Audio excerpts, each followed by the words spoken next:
Approaching his 111th birthday, the hobbit, Bilbo Baggins, begins writing down the full story of his adventure 60 years earlier for the benefit of his nephew Frodo. Long before Bilbo's involvement, the Dwarf King Thror brought an era of prosperity for his kin under the Lonely Mountain until the arrival of the dragon Smaug. Destroying the nearby town of Dale, Smaug drove the dwarves out of their mountain and took their hoard of gold.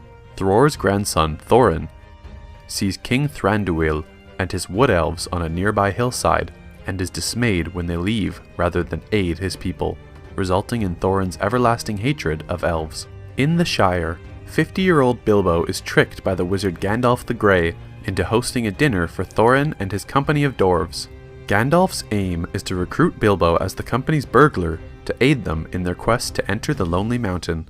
Bilbo is unwilling to accept at first, but has a change of heart after the company leaves without him the next day.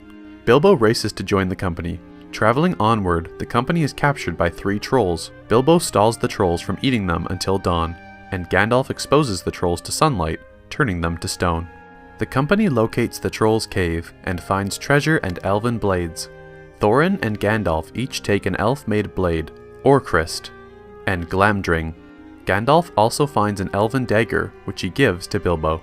The wizard Radagast the Brown finds Gandalf and the company and recounts an encounter at Dol Guldur with the necromancer, a sorcerer who has been corrupting Greenwood with dark magic. Chased by orcs, Gandalf leads the company through a hidden passage to Rivendell. There, Lord Elrond discloses a hidden indication of a secret door on the company's map of the Lonely Mountain, which will be visible only on Durin's Day. Gandalf later approaches the White Council, consisting of Elrond, Galadriel, and Saruman the White, and presents a Morgul blade, a weapon of the Witch King of Angmar, which Radagast obtained from Dol Guldur as a sign that the necromancer is linked to an eventual return of Sauron. While Saruman presses concern to the more present matter of the dwarves' quest, requesting that Gandalf put an end to it, Gandalf secretly reveals to Galadriel he had anticipated this and had the dwarves move forward without him. The company journeys into the Misty Mountain, where they find themselves amid a colossal battle between stone giants. They take refuge in a cave and are captured by goblins, who take them to their leader, the Great Goblin. Bilbo becomes separated from the dwarves and falls into a crevice where he encounters Gollum, who unknowingly drops a golden ring. Pocketing the ring, Bilbo finds himself confronted by Gollum. They play a riddle game, wagering that Bilbo will be shown the way out if he wins, or eaten by Gollum if he loses. Bilbo eventually wins by asking Gollum what he has in his pocket. Noticing his ring is lost, Gollum realizes that Bilbo possesses it, and chases him.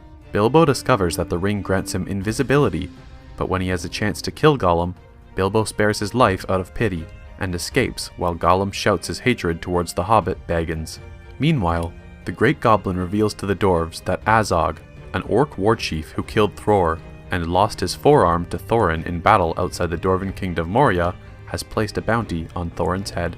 Gandalf arrives and leads the dwarves in an escape, killing the Great Goblin. Bilbo exits the mountain and rejoins the company, keeping his newly obtained ring secret. The company is ambushed by Azog and his hunting party, and takes refuge in trees. Thorin charges at Azog, who overpowers and severely injures him with his warg. Bilbo saves Thorin from the orcs and challenges Azog, just as the company is rescued by eagles, implied to be sent by Galadriel. They escape to the safety of the Carrick, where Gandalf revives Thorin, who renounces his previous disdain for Bilbo after being saved by him. They see the Lonely Mountain in the distance, where a sleeping dragon, Smaug, is awoken by a thrush knocking a snail against a stone.